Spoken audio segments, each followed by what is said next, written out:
Good afternoon. Today, a few minutes ago, in the Middle District of Alabama, a grand jury returned an 11-count indictment charging the Southern Poverty Law Center with 6 counts of wire fraud, 4 counts of bank fraud, and 1 count of conspiracy to commit money laundering. According to the charges in the indictment, the SPLC is a nonprofit entity that purports to fight white supremacy and racial hatred by reporting on extremist groups and conducting research to inform law enforcement groups with the goal of dismantling these groups.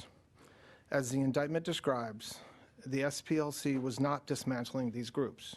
It was instead manufacturing the extremism it purports to oppose by paying sources to stoke racial hatred.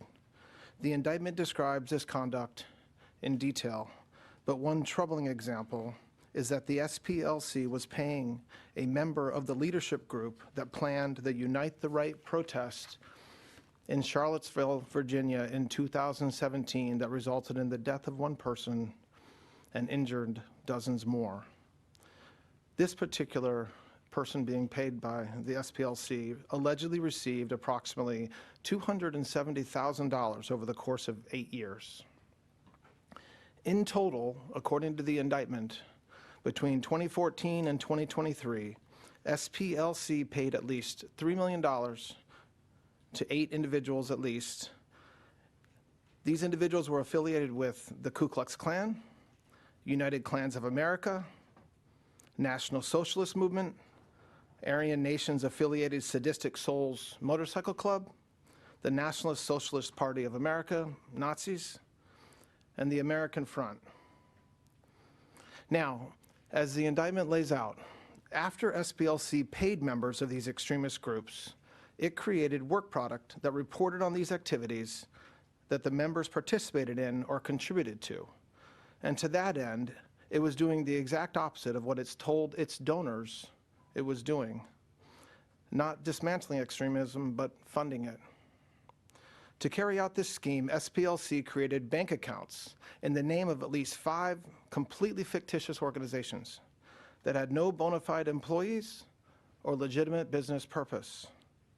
The money was passed from SPLC to one sham account to a second sham account and then loaded onto prepaid cards to give to the members of the extremist groups. This was designed to shield the source of those funds, and because of this, SPLC is also charged with 1 count, as I said earlier, of conspiracy to commit money laundering. In conclusion, I want to thank the acting U.S. Attorney in the Middle District of Alabama, Kevin Davidson, who's in his district right now and not able to be with us, for bringing this important case, along with the FBI team in Alabama for their hard work during this investigation. This investigation is ongoing, and I'd like to ask Director Patel to say a few words as well. Thank you, General Blanche. What we're here today is to announce what the General just told you. The Southern Poverty Law Center, in a massive, sweeping indictment, has been charged with allegations of fraud and using the banking system to perpetrate that fraud. I just want to talk about a couple of brief things here. The Southern Poverty Law Center themselves advertise to raise money to dismantle violent extremist groups for a period of at least a decade. They use their donor network to raise money to purportedly dismantle violent extremist groups. However, the SPLC, the Southern Poverty Law Center, used the money they raised from their donor network to actually pay the leadership of these very groups. I just want to say that again. They used the fraudulently raised money by lying to their donor network, thousands of Americans, to go ahead and actually pay the leadership of these supposed violent extremist groups. The groups, as the General laid out, include the Ku Klux Klan, the United Klans of America, Unite to Right, National Alliance, the National Socialist Movement, the Aryan Nation Motorcycle Club, and the National Socialist Party of America, and also the American Front. In at least one of these matters, our investigation revealed that funds were used to facilitate the commission of further state and federal offenses. totaling over $3 million. Furthermore, our investigation revealed that the Southern Poverty Law Center, on top of perpetuating this widespread, decade-long, multi-million-dollar fraud, conducted more criminal activity. They attempted to hide their criminal activity from our financial banking network.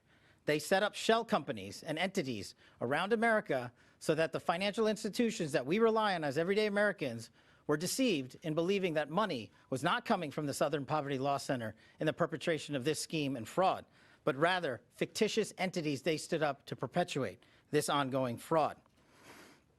This is a serious and egregious violation of a group that purported to dismantle violent extremist groups, but in turn actually only fueled the hatred. This is an important case brought by President Trump's administration. We're thankful to the President for his leadership and funding of not just the FBI and DOJ, but his commitment to go out there and wipe out fraud and conspiracy and waste and abuse wherever it occurs, including the Southern Poverty Law Center. Even though this money was made to appear to be coming from legitimate people and legitimate entities, we at the FBI, with our great partners at the Department of Justice and in the state of Alabama, were able to comb through a decade worth of material, a scheme that took a decade to build, so that we were able to follow the money, because money never lies, and they got caught. As the Attorney General said, these charges are varying, they are widespread and wide-ranging, and this investigation is very much ongoing. Today we're here to announce the charges of the Southern Poverty Law Center, and this investigation and the individuals who are responsible will be brought to justice. Thank you, General. Thank you, Director Patel. With any questions? I'd like to know why individual people are not mentioned in this indictment. Is that something that's going to come down the pike? Is this just an indictment of the entity? Can you kind of explain, could people face charges here, or is this the indictment and you're done? So, yes, I mean, as we said, the indictment, this investigation is very much ongoing, and today the grand jury returned an indictment against only one entity, the Southern Poverty Law Center, and we'll go from there. But as you'll see from the indictment itself, it should be obvious from the indictment that the investigation is ongoing. And I just want to make sure I understand. You're alleging that the Southern Poverty Law Center was paying the leaders of KKK and other groups to continue their operations? Is that? I'm not alleging it. The grand jury returned an indictment that says that. And so what the investigation found, according to the indictment that was returned today, is that they were paying. So the Southern Poverty Law Center is raising money, asking folks to give them money to dismantle racism, and over a very long period of time, they were using some of the money they raised from donors to pay to, they called them field, basically to informants, for information, for access, to just pay them for certain, to do certain things. And so, yes, that's exactly what the indictment charges. I was wondering if this is going to expand perhaps to more groups. Perhaps there's been a lot of accusations about particular groups like the Patriot Front that get a lot of traction. And more so, is the government, or is this indictment, I should say, making the case that some of these matters where they've tried at great lengths to sort of make connections to people on the right, Charlottesville was very much associated by the media with being sort of like part of a right-wing kind of thing, they're like good people on both sides type of thing. I mean, are we seeing a sort of the Southern Poverty Law Center was trying to create narratives using these types of groups to shape American public opinion? Look, I think what the Southern Poverty Law Center has said over the years is available for the world to see. It's on their website. It's in other forums. The indictment speaks for itself. I'm not going to talk outside the four corners of the indictment. It lays out what the grand jury found, and obviously there's a whole body of public information around what the Southern Poverty Law Center has done over the past several decades. Alex? I mean, in some of these instances, these are groups that have been either their membership has been dismantled or they've definitely fallen out of public view. I'm just wondering the legal theory of how, these payments allegedly went on to actually benefit the groups. Did you see the money go to the groups themselves rather than just the individuals who were paid informants, essentially? And then I have an off-topic after. So the look, I want to be careful to keep any comments that we make inside the indictment. And so what the indictment lays out is payments to individuals who had leadership positions within these organizations.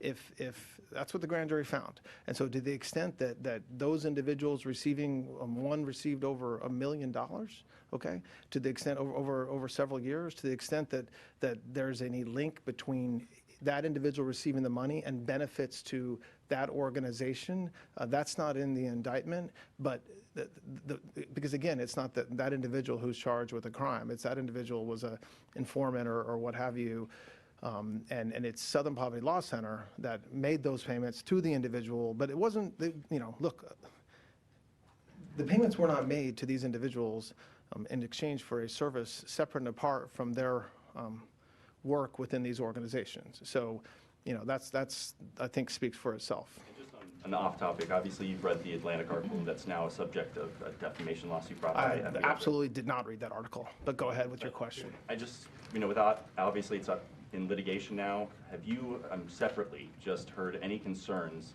given your supervision over the FBI director, about any problems with drinking? I have a lot of concerns, and my concerns are completely around the anonymous reporting that comes forth constantly.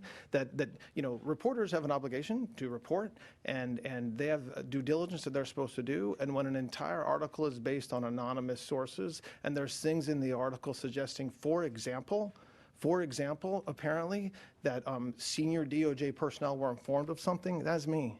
I wasn't informed. No one called me about that.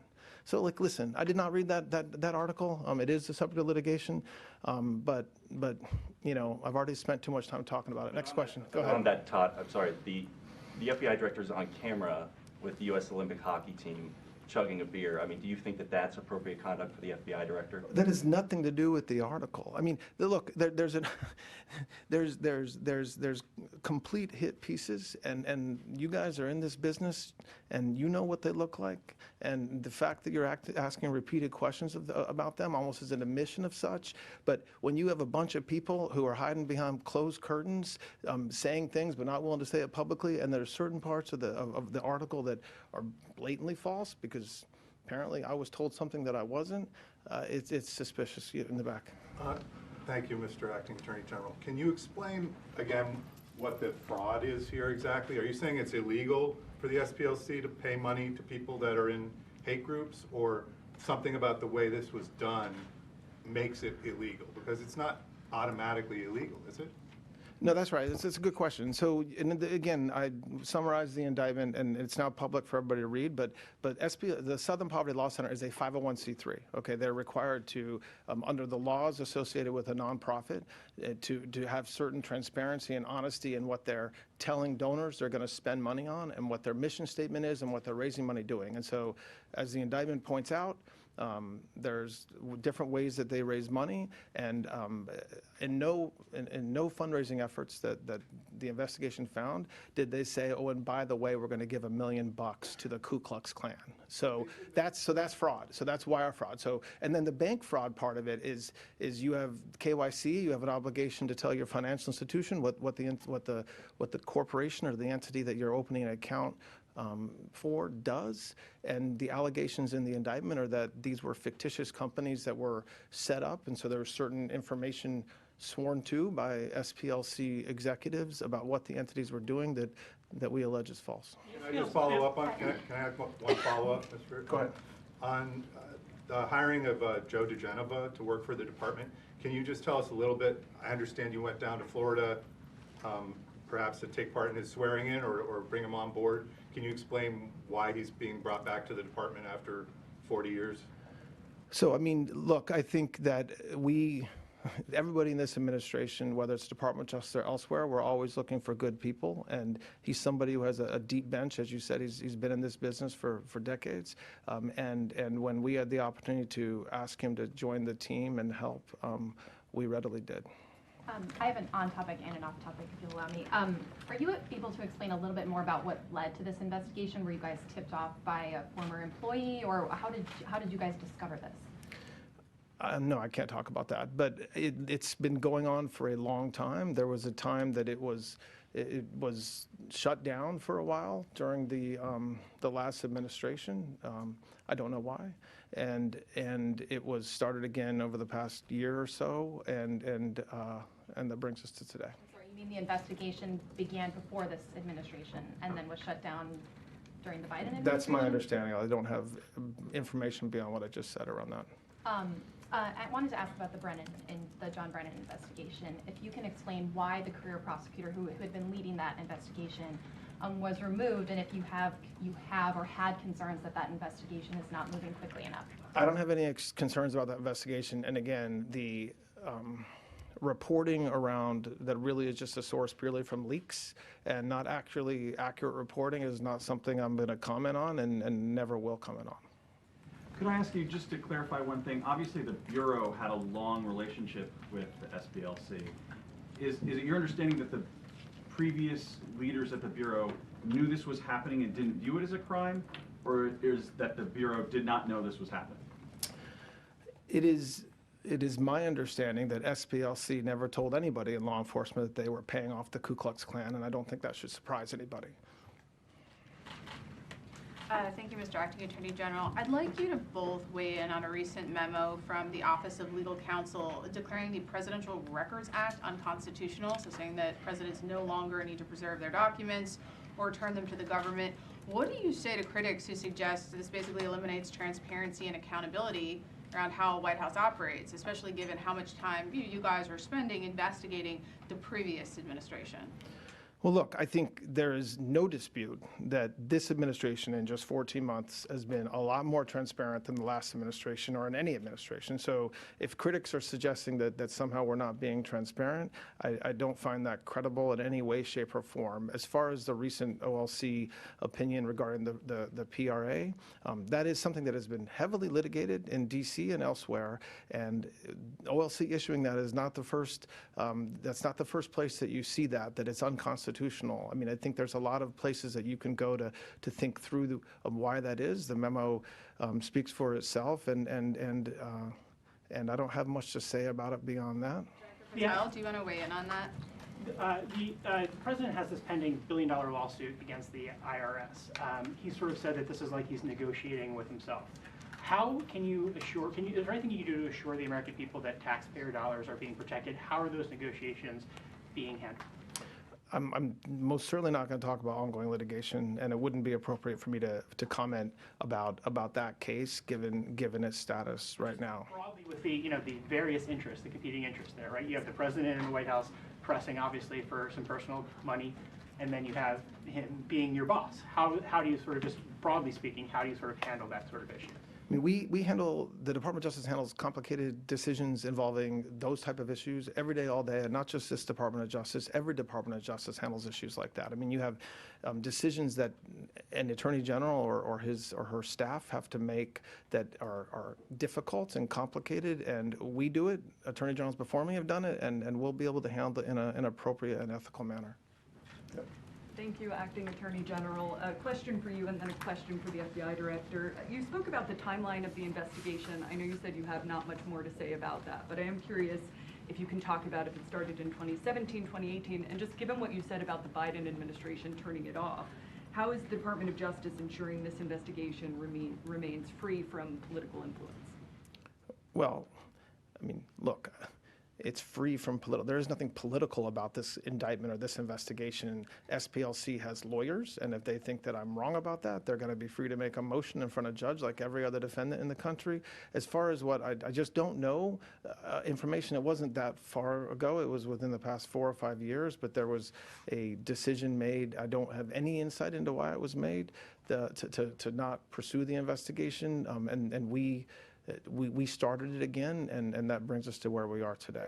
Well, I do want to give you an opportunity to respond directly to the allegations in the Atlantic article that your unexplained absences created a national security risk. And beyond that, can you say definitively that you have not been intoxicated or absent during your tenure as FBI Director? I can say unequivocally that I never listened to the fake news mafia. And as when they get louder, it just means I'm doing my job.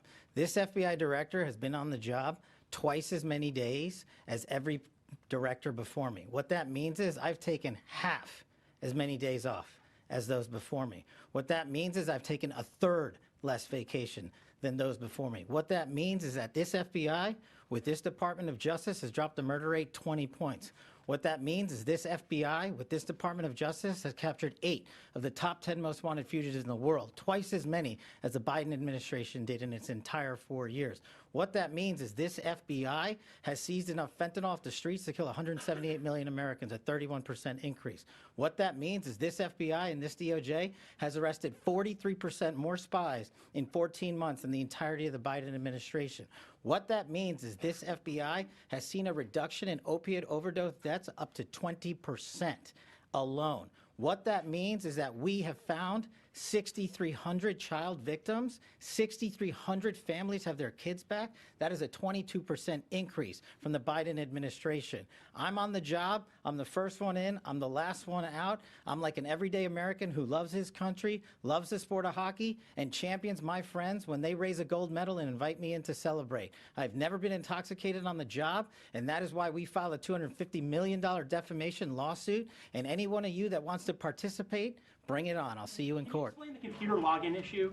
Just explain the computer login issue. You were not able to log into your lawsuit contends that you were not able to log into the system. What did you think after you were unable to log into the system? Let's have a survey. How many of you people believe that's true? Hang on. Did you communicate You with asked the question. Let me answer it. No, let me No. Did you communicate with anyone that you thought you were fired after you were unable to log into The problem with you and your report, don't cut me off. You asked the question. Straightforward question. The problem with you and your baseless reporting is that is an absolute lie. It was never said, it never happened, and I will serve in this administration as long as the President and the Attorney General want me to do so.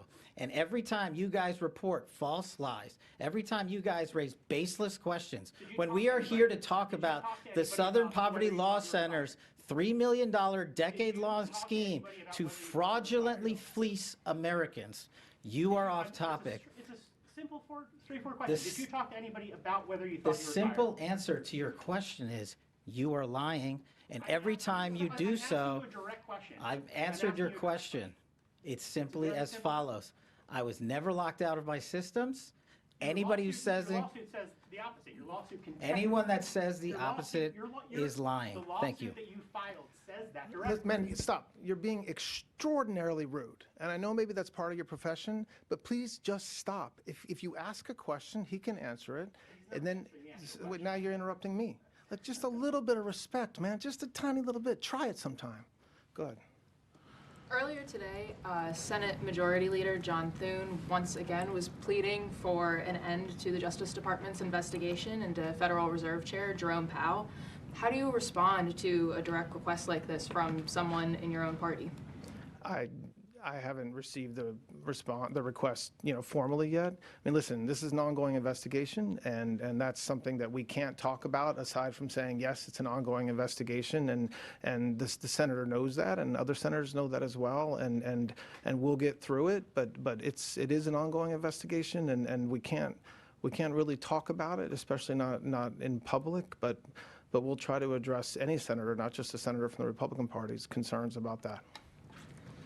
Director Patel, you said in an interview over this weekend regarding the election into whether the 2020 presidential election was stolen, you said that there were going to be arrests coming, and I promise you it's coming soon. Hoping you could just elaborate a little bit on what that meant. Sure. We have many ongoing investigations into large-scale conspiracies, and like we did today, we'll be announcing those arrests when the grand jury returns those indictments. All right, just one more question, sir. I have an on-topic and off-topic. On the Southern Poverty Law Center, my understanding was from the video that the group posted today that this program about paying the informants had ended. I wasn't clear about when that was. Do you have any information about when this program stopped paying informants, and then if there's a statute of limitations issue there? I just wasn't sure how far back we're talking. And then I have another on-topic one. So look, all I can tell you is the indictment alleges a very long period of time that includes up to 2023. So that's I can't speak beyond, when it if anything has been happening since then, just what the grand jury found. And then I also wanted to ask a follow-up on Joe DeGeneva. Looking back at, he's been very vocal over the years about his thoughts about the 2016 investigation, about the intelligence assessment. One quote that he said in an article in 2020 was, "There's no doubt John Brennan was the primogenitor of this entire counterintelligence investigation. It was John Brennan who went to James Comey and basically pummeled him into starting a counterintelligence investigation against Trump. Brennan's at the heart of this." Given those prior statements, isn't there possibly a conflict of interest, or at the very least a perceived conflict of interest, having him oversee this investigation? And has he been vetted for conflicts prior to being hired at the Justice Department? I don't know. I'm not sure what the conflict of interest would be because somebody has said something in the past about a particular matter. That doesn't create a conflict necessarily. That's not what the conflicts are designed to, for just that. And I think it creates a sense of bias, doesn't it? Like he's coming into the investigation with preconceived views about a target of your investigation. Isn't that a problem? I mean, I just completely disagree with the premise. I mean, look, if you look at what happened during the president's investigations, there were prosecutors that were actively involved in the 2016 information with Barr and what AG Barr was doing. They readily joined the case, and one of them was actually stood up in court. So I don't think it's unusual, and it's not something that, sir, he has to make sure that he's doing everything ethically. I'm sure that he would. He has to make sure that everything he's doing is not in conflict with whatever rules, the rules that we have in this building. But the mere fact that he has spoken about his perception, he didn't have access to grand jury information. He didn't have access to witnesses, and so like any prosecutor, I expect that he will follow the facts, and those facts come from witnesses and grand jury information. All right, thanks a lot, guys. I appreciate it.